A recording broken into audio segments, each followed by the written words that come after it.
Hey,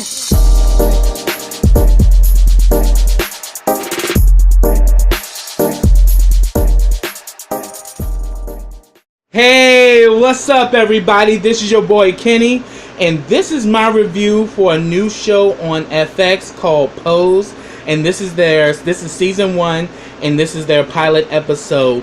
Man, I am so happy about this show.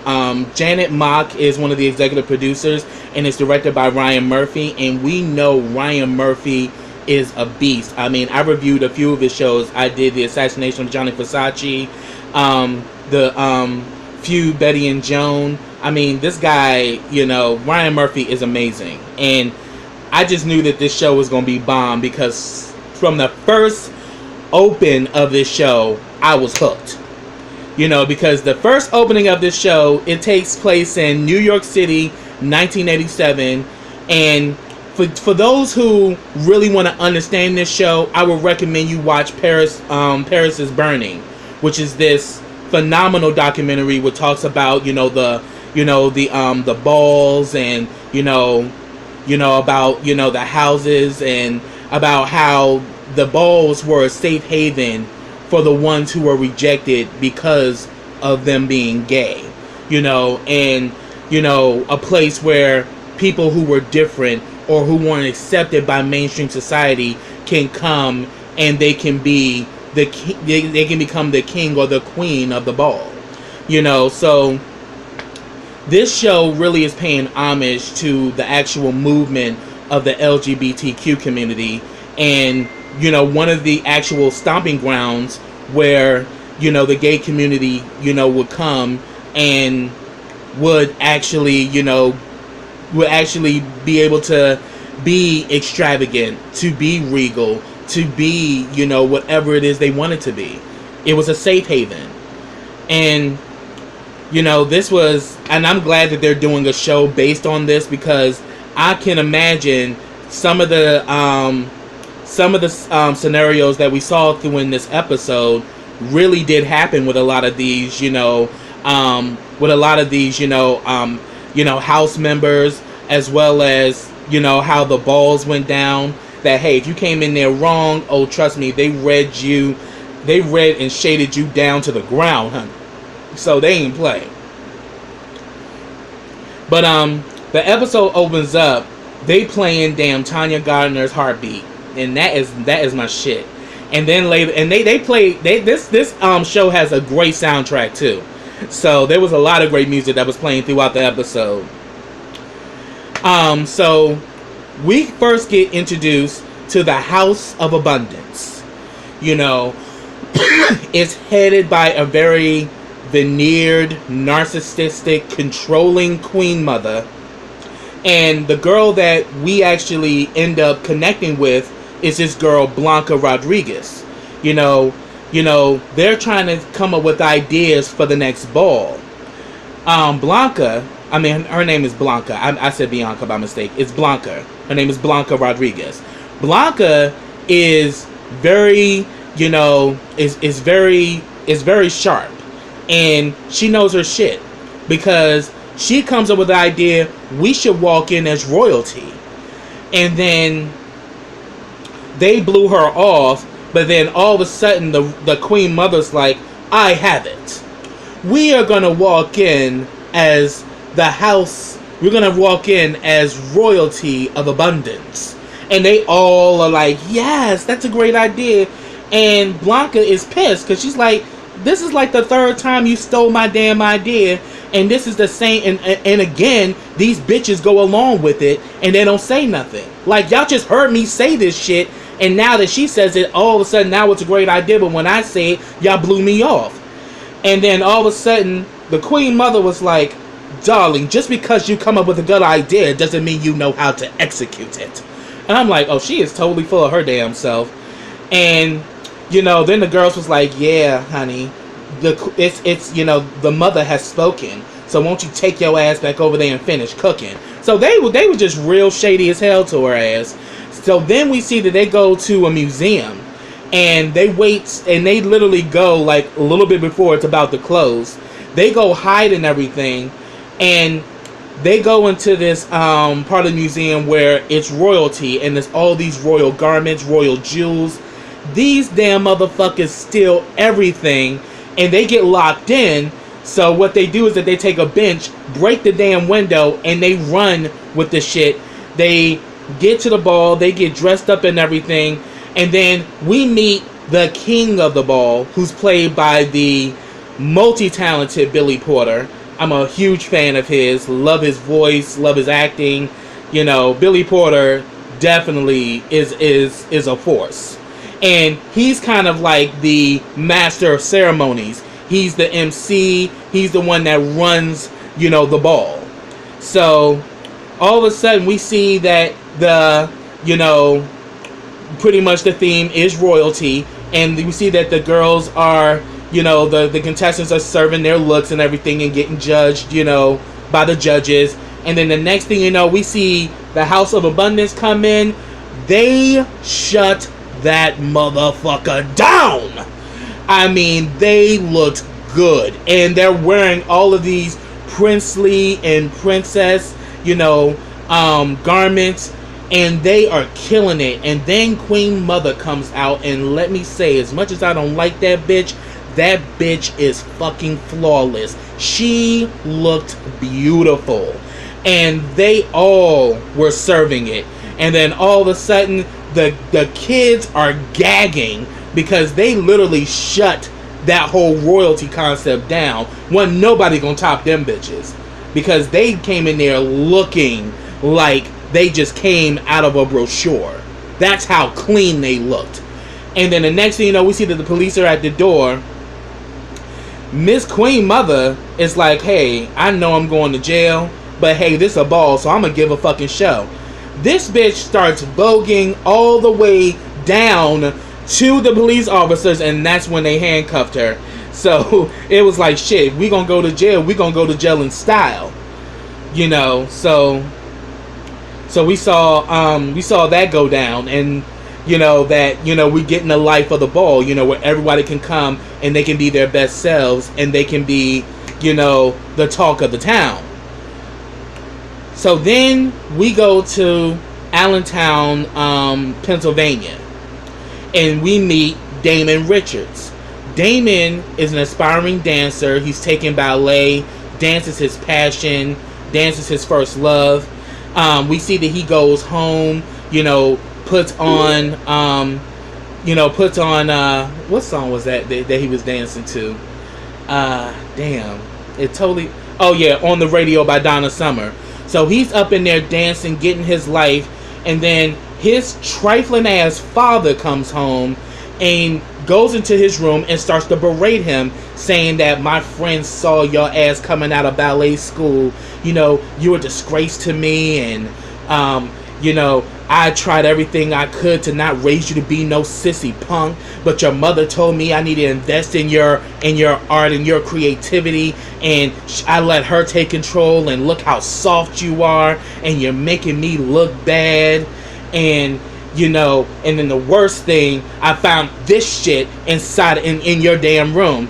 He found, you know, pretty much a gay porn magazine that he found under his bed. So he's saying that, yeah, you 17 now, you a man, won't you, what you gotta say for yourself, huh? Yeah, won't you say what you gotta say? And I'm like, his father is a piece of shit. But then again, this is so true to how the houses were created in the first place. You know, and this definitely plays out in the episode. So Damon admits that, look, I want to be a dancer. Dance is my first love. That's what I want to do. And I'm gay. His father slaps him. And, you know, he's saying that I don't want to be in this small town anymore. I want to go to the big city and be somebody. So the father's like, oh, so you're saying because I never left, I'm a nobody? He takes his belt and starts beating him. The mother comes in because she hears the beating from outside because they're that damn loud. The mother comes, pulls the dad off of him, and then the father's like, you know what? You're going to get the hell out of my house. So he grabs him and literally throws him out in the street and tells him that you're dead to me.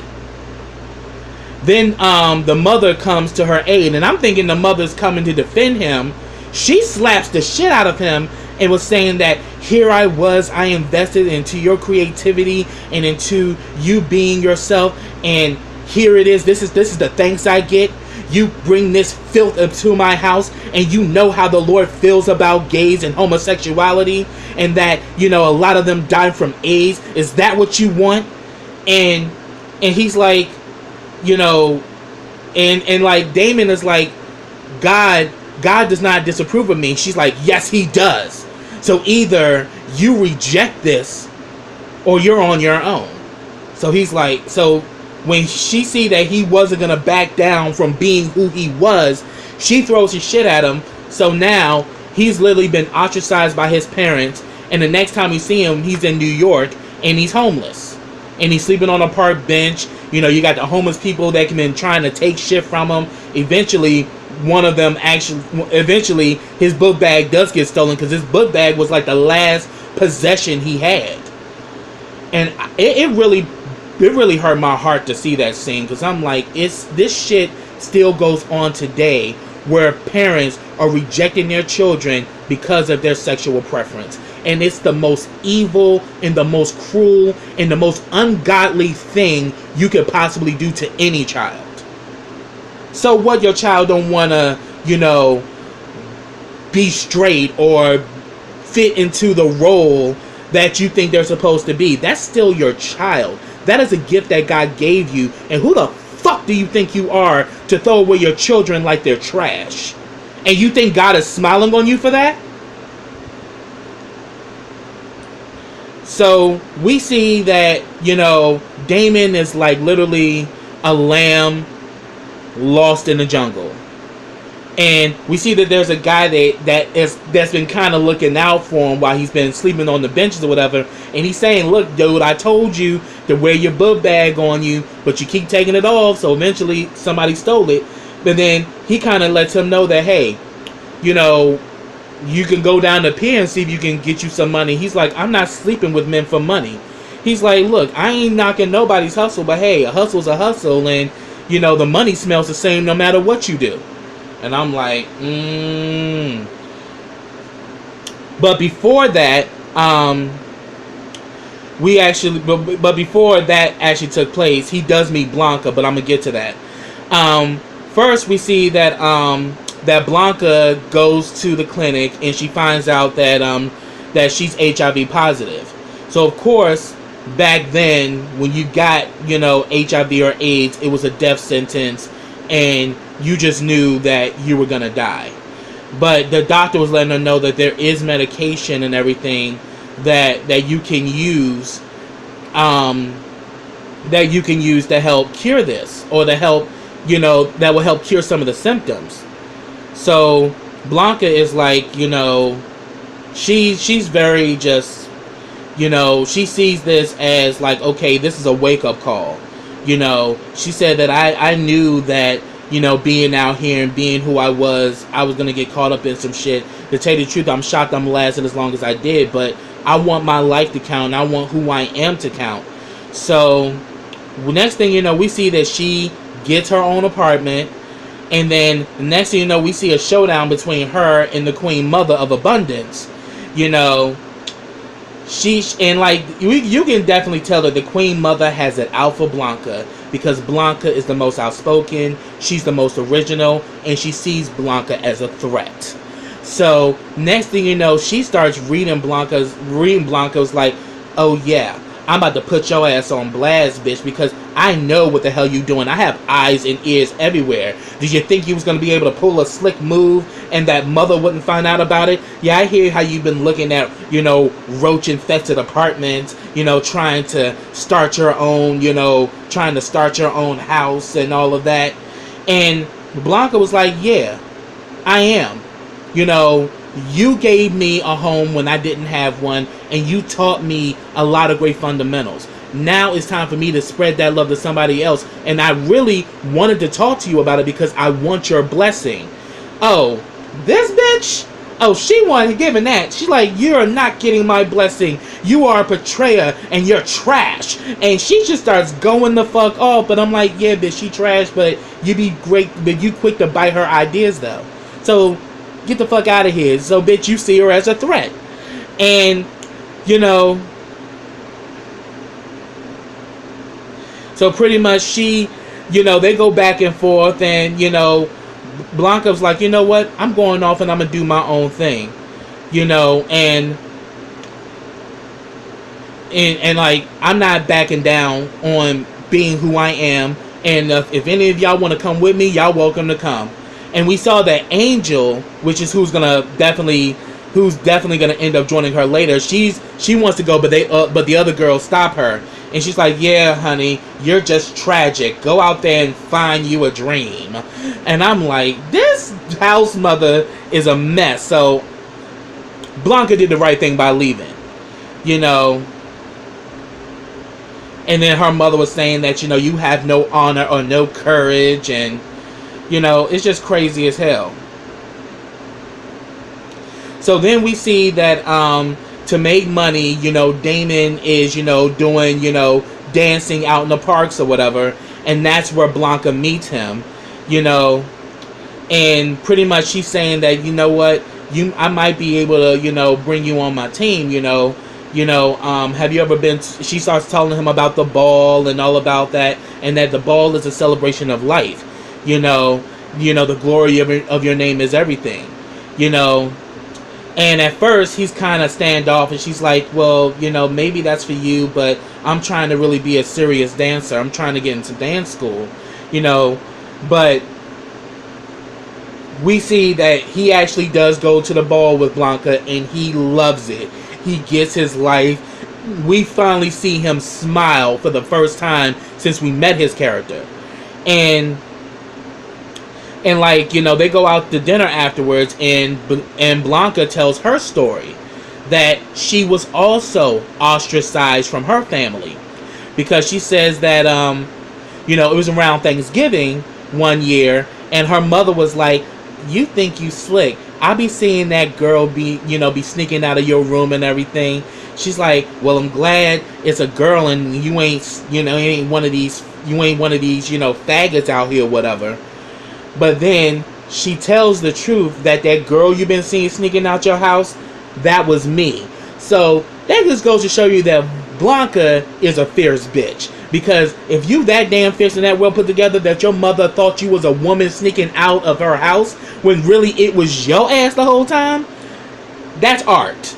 So she comes forward and tells her mother the truth, and she says after that, my mother rejected me, and she, you know, and she not only rejected me, but then she cut off her heart to me too. So, you know, because I told her to her face that your son is a woman. So we see that Blanca is transgender. So we definitely see that's what I would identify her with, that she's a transgendered woman. And, you know, she shares this with Damon to know that, look, you're not alone out here. But then she lets him know that, look, you know, take down my address. If you want to come here, you know, just stop by, and I got you, you know, but I want you to make your own decision. Then we meet this other character, Stan Bowes. Stan is this very, you know, white-collared white guy who just landed this job at Trump Towers. The guy that he's going to be working for is played by James Vanderbeek, and he's kind of like, you know, this very, you know, rich guy who's, you know, a high-level official in Trump Towers. This motherfucking doing cocaine in the office. He got long money. So, of course, Stan wants to learn from this dude. And Stan's from Jersey, and he said that that's one of the reasons why Trump pulled your application, because, you know, Trump was from Queens. You being from New Jersey, you know, y'all kind of speak the same language. So we see that afterwards he does get the job, but what he does is that he goes, you know, to like this spot, you know, to pick him up a lady of the night. And this is where he meets Angel. Now, Angel is very pretty, and she's very fishy. She looks just like a girl, and she's gorgeous. But yeah, we now know that Angel be tricking, you know, and I think Blanca was doing the same, you know, because at the House of Abundance, you know, it was It was anything. They would do anything to survive. So they was robbing, they was stealing, they was tricking, they was doing anything they could to make money. So we see that Angel definitely selling her body, and we see that Stan notices her. And she actually approaches him because she can tell that he's kind of like standoffish. And we later on find out that, we find out why he's standoffish. But she says that you've been riding around your car like 3 times over here, and I've noticed you. Let's go somewhere and let's have some fun. He gets a room or whatever, and we see that the two of them talk, and they pretty much have a they pretty much are going back and forth having a conversation.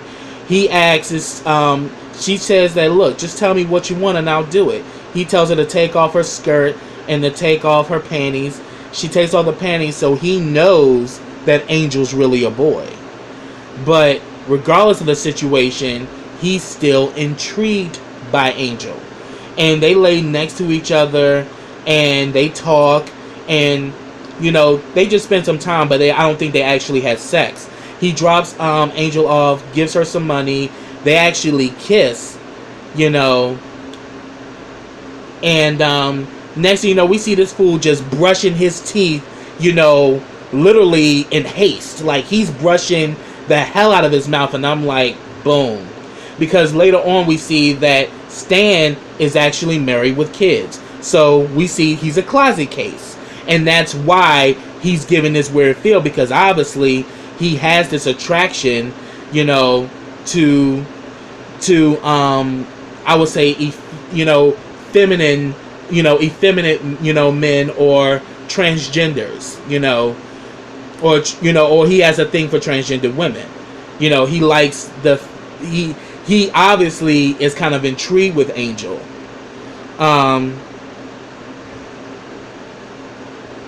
And we see later on that Angel goes to Trump Towers to look for a job, and the woman was really rude to her. I'm sorry, we don't have any openings. But she's like, but it says in the paper that you do. She's like, I'm sorry, we don't have anything. And she's like, oh, so what it is, I'm too woman for you? Is that the reason why you're turning me down? And she's like, do I need to call security? I think you need to leave. And I'm like, this bitch was real rude. But we see that Angel is dealing with this whole thing of rejection, and we see afterwards she's crying, and she feels sad. And then next thing you know, we see Stan come in with his boss, and he sees Angel standing there, and I'm like, girl, why the hell you at this man's job? You out of line for that shit. But he was like, what are you doing here? She's like, I wanted to see you. Maybe we can go get some coffee or something to eat or something. And he was like, look, I'm married with children. You can't be here. And he leaves her. And again, she feels rejected because she really likes Stan. So we see that after that whole situation where Damon loses his bag, and there's like a guy in the park that he talks to, and I'm kind of questioning, does this guy got a crush on Damon? But we didn't really see that much. But he was kind of letting them know that, look, you got an option. You can go down to the pier and make you some money, as long as, hey, a hustle's a hustle, and the money smells the same. But when he heard that, he decides to go to Blanca's house because he still had her address. And he pretty much tells her, I have nowhere else to go, and Blanca welcomes him in. So then we see that now at the ball it's evening wear. And Angel is pretty much in this competition, but the dress she has on, it's a Halston dress, but it's not screaming Halston, and it's not screaming evening wear. If anything, the house father literally read her for Phyllis like, darling, you look like you're about to go to bed. Like, I said evening wear, meaning evening wear that can turn heads, not put people to sleep. I mean, they started clowning the fuck out of her, and she's saying that, look, it's chiffon and it's Halston, darling. But it didn't look like a Halston. It looked like something you just picked up off the rack, and they were just gagging, shading her, laughing at her, and she kind of breaks down and runs out. and Blanca goes after her, and she was like, girl, you should have known better not to pull that bullshit up there.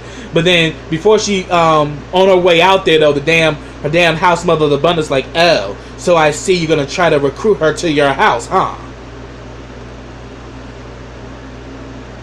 So pretty much Blanca and Angel have a conversation. You know, Angel saying that I'm getting tired of being rejected. This guy that I really liked, he rejected me and all of this, and she's like, I'm just getting tired of getting the short end of the stick. And then Blanca was like, look, that's typical of a man. So if you're gonna be sitting here waiting for your Prince Charming, that's probably the reason why it's only in the books, because in reality, Prince Charming is not real. But we actually see from this point, you know, Angel decides to become a part of Blanca's house. So she's moved in with her, and we see that she's getting some ideas from the house father. So we see that Blanca, along with Damon and Angel, they're at his house, and he's like, you know, dressing them for the ball or whatever. And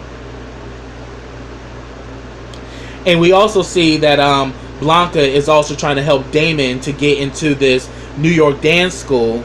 She pretty much, he fills out the application, but he doesn't turn it in. And when she finds that out, oh, she goes off. She was like, look, I understand, but don't you ever lie to me again. I don't play that shit. So we see that Blanca is stepping into the role, and that she is a house mother by nature, darling. You know, and we see that she just has this motherly, you know, connection to Damon, and she wants the best for him. She's like, no, you're going to fill out that application, and you're going to go in there, and you're going to make it happen. Because we see when she takes him to the dance school, he sees all these other dancers who probably come from more prestigious backgrounds. And he's like, you know, I don't think I'm as good as they are. She's like, look, you got to create opportunity, and that's what we're going to do. She goes in there and get him an application, but he doesn't turn the application in out of fear, because he doesn't think he's good enough.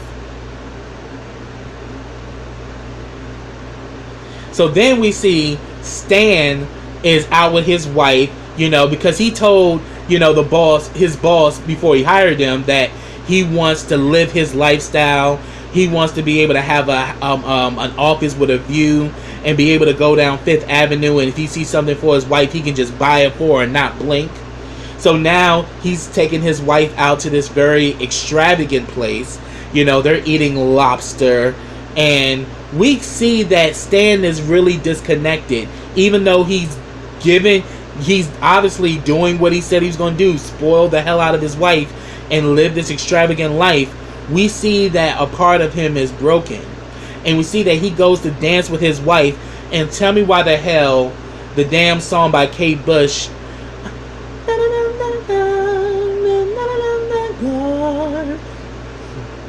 We're Going Up That Hill, you know, by Kate Bush. I love that. I love Kate Bush too. I'm a big Kate Bush fan.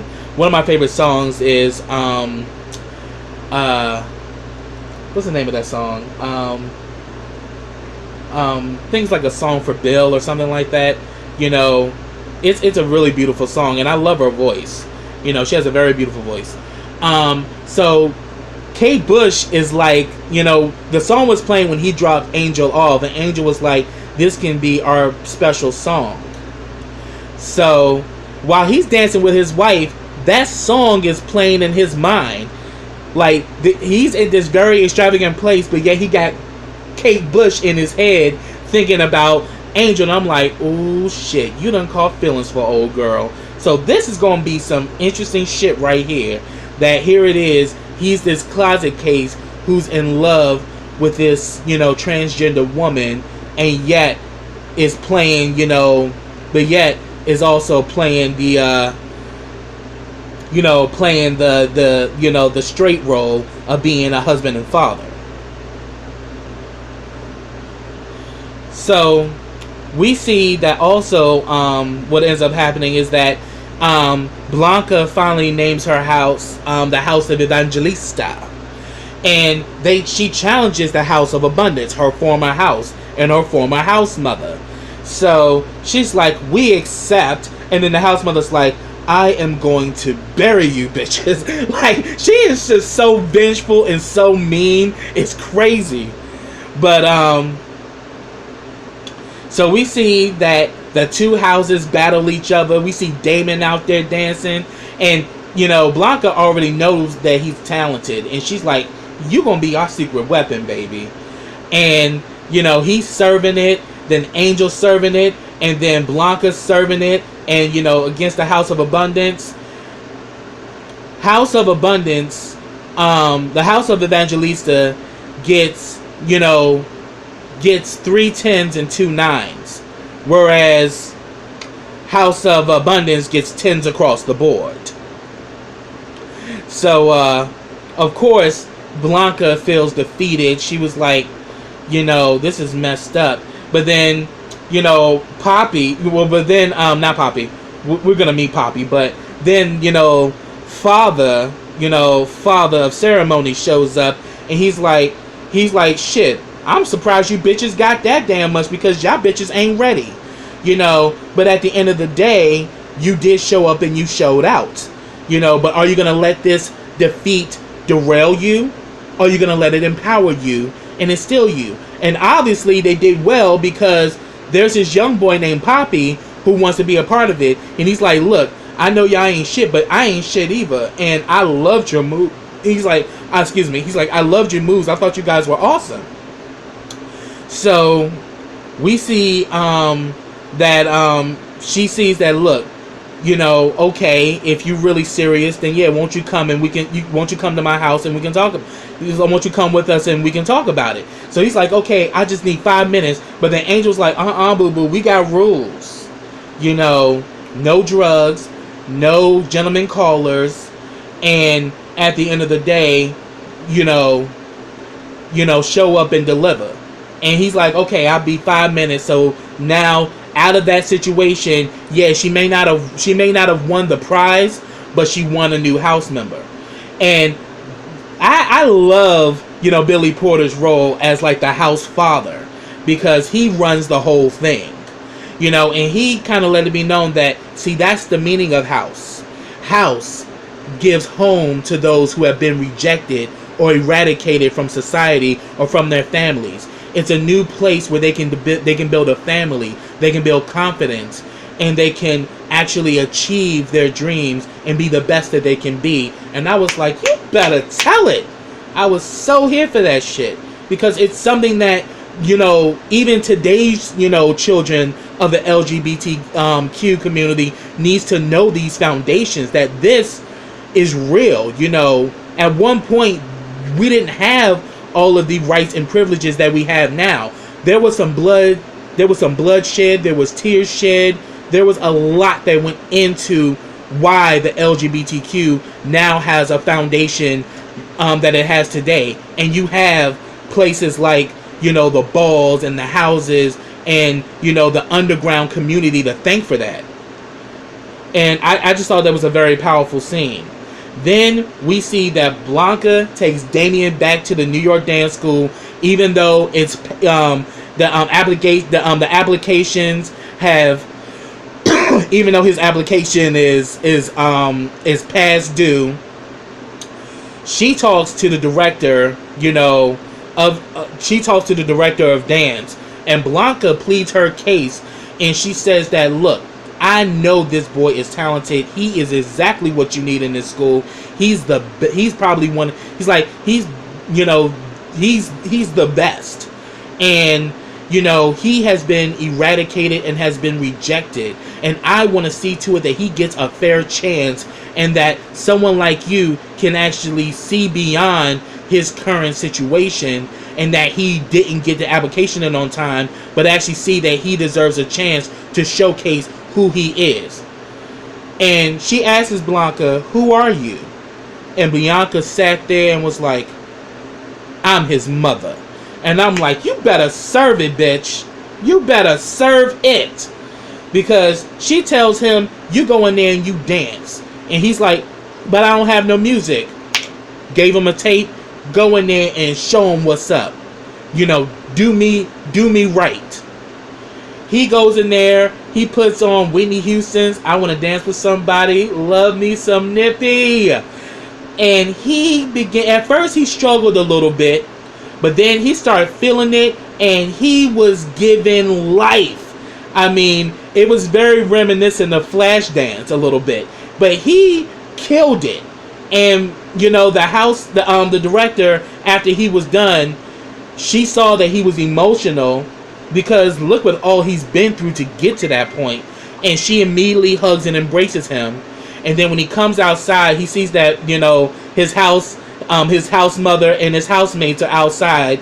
He comes out and he said that I probably would be dead if it wasn't for you, because I had the option of going to the pier, but I chose you instead, and I'm glad I did because I got in. So of course they're very happy and they're celebrating, you know. And I was so happy too, because I was so happy that this young boy finally has achieved his dream, and now he's on his way. So then we get the damn last scene of the episode.